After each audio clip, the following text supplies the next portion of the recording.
बिहार के प्राथमिक विद्यालयों में शिक्षा की गुणवत्ता सुधारने और बच्चों में बुनियादी साक्षरता और संख्या ज्ञान को मजबूत करने के उद्देश्य से सरकारी शिक्षकों को डिजिटल तरीके से प्रशिक्षित किया जा रहा है। इसी कड़ी में बिहार शिक्षा परियोजना के तहत मोतिहारी जिला शिक्षा कार्यालय में नोडल शिक्षकों के लिए विशेष प्रशिक्षण कार्यक्रम आयोजित हुआ। प्रशिक्षण के दौरान शिक्षकों को बताया गया कि कक्षा 1 से 4 तक के बच्चों को डिजिटल माध्यम से अक्षर और अंकों का ज्ञान किस तरह प्रभावी तरीके से दिया जाए। इस प्रशिक्षण का मुख्य उद्देश्य सरकारी विद्यालयों में पढ़ाई के स्तर को बेहतर बनाना और बच्चों को गुणवत्तापूर्ण शिक्षा उपलब्ध कराना है। कार्यक्रम में शिक्षकों को नई तकनीकों, डिजिटल संसाधनों और बेहतर शिक्षण पद्धतियों की जानकारी दी गई। जिला कार्यक्रम पदाधिकारी स्थापना ब्रजेश कुमार ने बताया कि पहले चरण में नोडल शिक्षकों को प्रशिक्षित किया जा रहा है। इसके बाद ये शिक्षक जिले के सभी 27 प्रखंडों के विद्यालयों में जाकर अन्य शिक्षकों को प्रशिक्षण देंगे। उन्होंने कहा कि इस पहल का मकसद सरकारी स्कूलों के बच्चों को आधुनिक और प्रभावी शिक्षा उपलब्ध कराना है।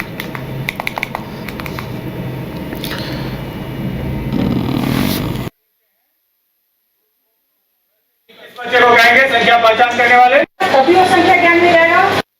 अभी जो शिक्षकों का प्रशिक्षण किया जा रहा है और मूलतः वो नोडल शिक्षक जो बुनियादी साक्षरता और बुनियादी संख्यात्मक ज्ञान है, बच्चों को कैसे उसमें उनकी वृद्धि की जाए और इस योजना को कैसे लागू किया जाए सफलतापूर्वक, इसीलिए इसका प्रशिक्षण किया जा रहा है। कितने पहले तो ये जो योजना थी 1 से 3 के लिए थी, उसको हम लोग सफलतापूर्वक किए हैं। अभी जो है यह वर्ग 4 से वर्ग 8 के बच्चों के लिए है। समय पर इसका प्रशिक्षण किया जाएगा। इसमें प्रखंड स्तरीय प्रशिक्षण किया जाएगा। इसमें जो भी वहाँ के फोकल टीचर होते हैं, इससे संबंधित नोडल टीचर होते हैं, उनका प्रशिक्षण जो नामित टीचर हैं इनके द्वारा किया जाएगा। मूलतः मकसद है कि जो बच्चे हैं, जो कभी असर की रिपोर्ट आती है कि जो बच्चे हैं जिस कक्षा सापेक्ष उनमें ज्ञान नहीं है, तो वो शुरुआत से ही उनको संख्या ज्ञान, अक्षर ज्ञान दिया जाए। पटना सिटी के बाईपास थाना क्षेत्र अंतर्गत बाहरी बेगमपुर चिड़िया पोखर स्थित अखाड़ा में सोमवार को आपसी विवाद के दौरान गोलीबारी की घटना सामने आई। घटना में एक युवक गंभीर रूप से घायल हो गया, जिसकी पहचान चिन्नू कुमार के रूप में हुई है। गोली लगने के बाद घायल युवक को तत्काल इलाज के लिए नालंदा मेडिकल कॉलेज और अस्पताल यानी NMCH में भर्ती कराया गया है, जहाँ उसका उपचार जारी है। घटना की सूचना मिलते ही पुलिस मौके पर पहुंची और मामले की जाँच शुरू कर दी। पटना सिटी के SDPO शिवशंकर कुमार ने बताया कि प्रारंभिक जाँच में मामला आपसी विवाद से जुड़ा प्रतीत हो रहा है। उन्होंने कहा कि गोलीबारी में युवक घायल हुआ है, जिसका अस्पताल में इलाज चल रहा है। पुलिस ने घटना में शामिल आरोपी की पहचान कर लेने का दावा किया है और उसकी गिरफ्तारी के लिए लगातार छापेमारी भी जारी है।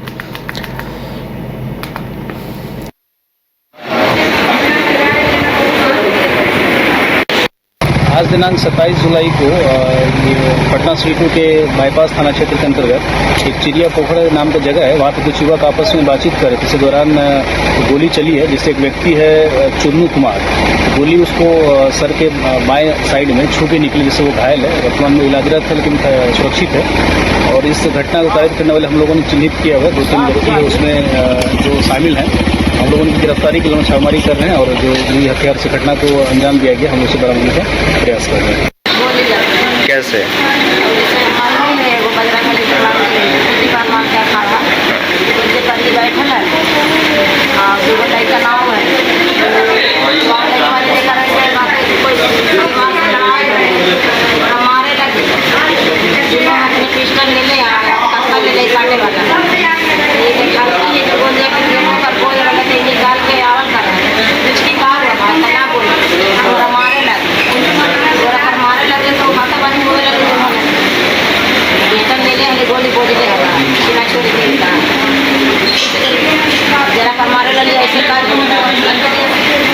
इनका नाम क्या हुआ?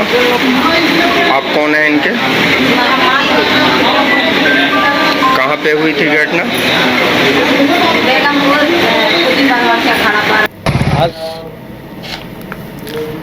भागलपुर के नवगछिया जिले के खरेक प्रखंड अंतर्गत राघोपुर गांव में गंगा नदी के रौद्र रूप ने ग्रामीणों की चिंता बढ़ा दी है। बिहार सरकार के ऊर्जा मंत्री शैलेश कुमार उर्फ बुलो मंडल के पैतृक आवास के सामने और जल संसाधन विभाग के कैंप कार्यालय के समीप गंगा नदी ने भीषण कटाव शुरू कर दिया है। अचानक हुए कटाव से तटबंध का बड़ा हिस्सा प्रभावित हो गया है, जिससे आसपास के गांवों में दहशत का माहौल है। स्थानीय ग्रामीणों के अनुसार करीब 200 मीटर क्षेत्र में कटाव हुआ है, जबकि विभाग ने शुरुआती जांच में लगभग 60 मीटर क्षेत्र में अंडरमाइनिंग के कारण कटाव की बात कही है। कटाव की भयावह स्थिति से नाराज ग्रामीणों ने जल संसाधन विभाग के कैंप कार्यालय में तोड़फोड़ कर विरोध जताया है।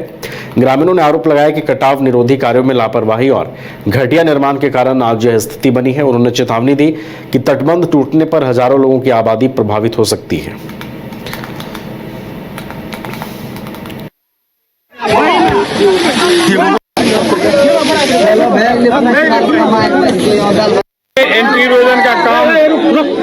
एंटी इरोजन का काम यहाँ पर हुआ था इसी साल, और हम लोग कहते रह गए कि जहाँ पुराना 5-7 साल से पुराना एंटी इरोजन का काम हुआ है वहाँ पर दोबारा काम होना चाहिए। लेकिन यहाँ के विभाग प्लस यहाँ के विभाग द्वारा उनको स्वीकृत नहीं दिया गया। कहते रह गए कि अब विश्व बाघ स्थान पर भी वहाँ पर एंटी इरोजन का काम होना चाहिए, लेकिन इन लोगों ने विभाग के बोला कि बहुत मजबूत बांध है, इसमें कभी नहीं कटा है। यही कहकर हम लोगों को बार बार साले साल मतलब झेलना पड़ता है ही कटाव का। आगे भी हमारा काजीपुरिया में कटाव लगा था, अभी भी अब विशुभा स्थान के पास भी कट्टी चल रहा है और यहाँ अचानक कट्टी लगा है। इसलिए पहले से आगाह कर रहा हूँ कि यहाँ से लेकर वहाँ तक एंटी इरोजन का काम होना चाहिए। आज कहाँ से कहाँ कटा हो रहा है? आज आपके कटा हो रहा, हमारे जो कैंप बना हुआ था, जो हमारे माननीय मंत्री साहब ऊर्जा मंत्री शैलेश कुमार बुलो मंडल के गांव में, और जहां की हमारा उनके सीधे घर के सामने ये कटाव लगा हुआ है। क्या मीटर में कटा है? अभी 100-125 मीटर में कटाव लगा हुआ है, जो कि भयावह कटा है। पानी कम है जिससे हमारा गांव नहीं पहुंच सकता है, का लेवल बहुत नीचे है। महादेवपुर धार तलक एक भी मच्छर मारा इस पार में नहीं रहना चाहिए, इसलिए जितना बोरी डलता है सब बोरी तो भान देता है, हटा के लाठी उसमें डलता है। ठीक, एसडीओ साहब को भी बोलिए आप लोग मीडिया के माध्यम से, और जल साधन विभाग को ही सोचना मिलना चाहिए। कहाँ से कहाँ कभी कटा बंद? अभी जो है राधेपुर में कट रहा है, जहाँ ऊर्जा मंत्री का गांव है वही कट रहा है। लगभग 60-70 बेतिया में भारतीय कम्युनिस्ट पार्टी यानी भाकपा की पश्चिम चंपारण जिला इकाई की ओर से जिला पार्टी कार्यालय में जीबी बैठक का आयोजन हुआ। बैठक में नीट पेपर लीक प्रकरण को लेकर चर्चा हुई और मामले से प्रभावित होकर जान गंवाने वाले छात्र छात्राओं को श्रद्धांजलि अर्पित की गई। घायल छात्रों के जल्द स्वस्थ होने की कामना की गई। बैठक में भाकपा नेताओं ने मृत छात्रों के परिजनों को उचित मुआवजा देने, गिरफ्तार छात्रों को बिना शर्त रिहा करने, छात्रों पर दर्ज मुकदमे वापस लेने और परीक्षा प्रणाली को पूरी तरह पारदर्शी बनाने की मांग उठाई। नेताओं ने कहा कि छात्र और नौजवानों का संघर्ष लोकतांत्रिक व्यवस्था की मजबूती का प्रतीक है। उन्होंने कहा कि युवा पीढ़ी बेहतर शिक्षा, रोजगार और सुरक्षित भविष्य के लिए समान अवसर चाहती है।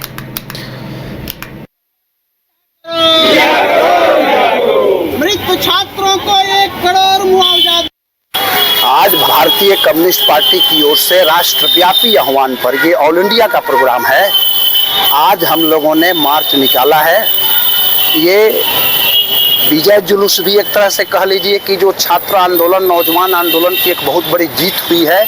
जो सरकार कहती थी कि हमारे सरकार में इस्तीफा नहीं होता है, लेकिन छात्र और नौजवानों के आंदोलन के आगे वो झुकी और शिक्षा मंत्री को इस्तीफा देना पड़ा।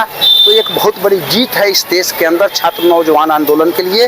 ये जो सरकार, जो हिटलरशाही सरकार है, तानाशाही सरकार है, लोकतंत्र और संवैधानिक मूल्यों को जो कुचल रही है, उस पर एक करारा प्रहार इस आंदोलन ने किया है और शिक्षा मंत्री को इस्तीफा देना पड़ा है। ये हमारी जीत है।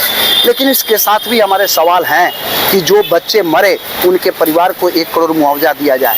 जो बच्चे आज जेल में बंद हैं उनको बेशर्त रिहा किया जाए। बच्चों के ऊपर जो झूठे मुकदमे हुए हैं वो वापस लिया जाए और निहत्थे छात्र और नौजवानों पर, खास करके महिलाओं पर, लड़कियों पर, छात्राओं पर जो लोगों ने गोली चलाई, लाठी चलाई, जो उनके बदन के साथ बदसलूकी करने का प्रयास किए, उसकी जांच करा करके वैसे दूसरे अधिकारियों को बर्खास्त किया जाए। इस सवाल को लेकर के आज हम लोग अपने पार्टी दफ्तर से मार्च करते हुए, ये शहीदों की मूर्ति है ये वो शहीद हैं जो 1942 के आंदोलन में अपनी जान गंवा करके इस देश को आज़ादी दिलाने का काम किए। आज उन्हीं के वंशज हम लोग हैं और उनके इस शहीद मूर्ति पर आकर के उनको माल्यार्पण करते हुए हमने उनको ये विश्वास दिलाया है, उनको ये आश्वस्त किया है कि आप तो हमारे बीच आज नहीं है, आपका स्टैचू लगा हुआ है, लेकिन हम आपके पूर्वज हैं और आपका खून जो है हमारे रगों में बह रहा है। जो कोई भी इस देश की आज़ादी, इस देश के संविधान और इस देश के लोकतंत्र पर नजर उठाने की पटना जिले के बिहटा थाना पुलिस ने अपराध की योजना बना रहे 5 बदमाशों को हथियार और जिंदा कारतूस के साथ गिरफ्तार कर बड़ी कार्रवाई की है। पुलिस को गुप्त सूचना मिली थी कि थाना क्षेत्र के बापुरा गांव में कुछ अपराधी बड़ी वारदात को अंजाम देने की तैयारी में जुटे हैं। सूचना के आधार पर पुलिस टीम ने मौके पर पहुंचकर घेराबंदी की और 5 आरोपियों को गिरफ्तार कर लिया। पुलिस ने उनके पास से हथियार, कट्टा और बड़ी संख्या में जिंदा कारतूस बरामद किए हैं। गिरफ्तार आरोपियों की पहचान हिमांशु कुमार, सुजीत कुमार, धीरज कुमार, शशि कुमार और रोशन कुमार के रूप में हुई है। सभी आरोपी मनेर थाना क्षेत्र के मौला गांव के रहने वाले बताए जा रहे हैं। बिहटा थाना प्रभारी अमित कुमार ने बताया कि गिरफ्तार सभी अपराधियों से पूछताछ की जा रही है और उनके आपराधिक इतिहास की जांच की जा रही है। पुलिस यह पता लगाने में जुटी है कि इस गिरोह का नेटवर्क कहां तक फैला हुआ है।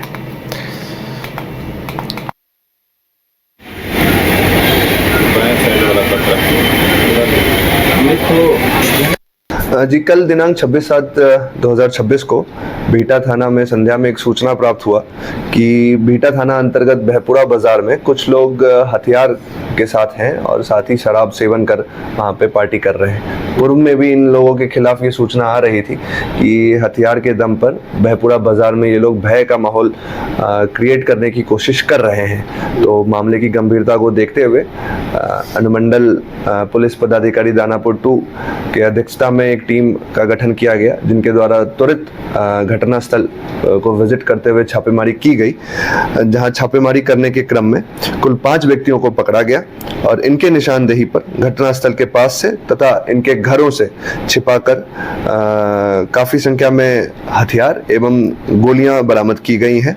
इस संदर्भ में बिहटा थाना में कांड संख्या 737/26 भी दर्ज किया गया है। जो गिरफ्तार अपराधकर्मी है उनका नाम रोशन कुमार, हिमांशु कुमार, सुजीत कुमार, शशि कुमार और धीरज कुमार है। ये पांचों मनेर थाना क्षेत्र के रहने वाले हैं। अगर बरामदगी की बात की जाए तो एक देसी कार्बाइन की बरामदगी हुई है, एक देसी कट्टा की बरामदगी हुई है, 34 जिंदा कारतूस की बरामदगी हुई है, 44 खोखा की बरामदगी हुई है, 4 मोबाइल की बरामदगी हुई है, 300 ml शराब की बरामदगी हुई है और एक मोटरसाइकिल की भी बरामदगी हुई है। जी, कल दिनांक 26/7/2026 को बिहटा थाना में संध्या में एक सूचना प्राप्त हुआ। कैमूर जिले के मोहनिया थाना क्षेत्र के कौड़ीराम गांव के समीप रविवार और सोमवार की मध्यरात्रि उस समय सनसनी फैल गई जब बगीचे में सो रहे एक युवक को अज्ञात अपराधियों ने गोली मार दी। घायल युवक की पहचान रोहतास जिले के विक्रमगंज पटेल नगर निवासी 20 वर्षीय सूर्यवंशी पिता कमलेश खरवार के रूप में हुई है। जानकारी के अनुसार युवक अपनी पत्नी सुनीता देवी और परिवार के अन्य सदस्यों के साथ बगीचे में सो रहा था। घायल की पत्नी ने बताया कि रात में अचानक गोली चलने की आवाज से उसकी नींद खुली तो देखा कि उनके पति खून से लथपथ दर्द से तड़प रहे थे। अंधेरा होने के कारण हमलावरों की पहचान नहीं हो सकी। घटना की सूचना मिलते ही डायल 112 पुलिस टीम मौके पर पहुंची और घायल को तत्काल अनुमंडलीय अस्पताल मोहनिया पहुंचाया। प्राथमिक उपचार के बाद चिकित्सक डॉक्टर मलय मिश्रा ने युवक की गंभीर स्थिति को देखते हुए बेहतर इलाज के लिए उच्च संस्थान रेफर कर दिया। वहीं मोहनिया थाना अध्यक्ष आलोक कुमार ने बताया कि पुलिस मामले की गंभीरता से जांच कर रही है।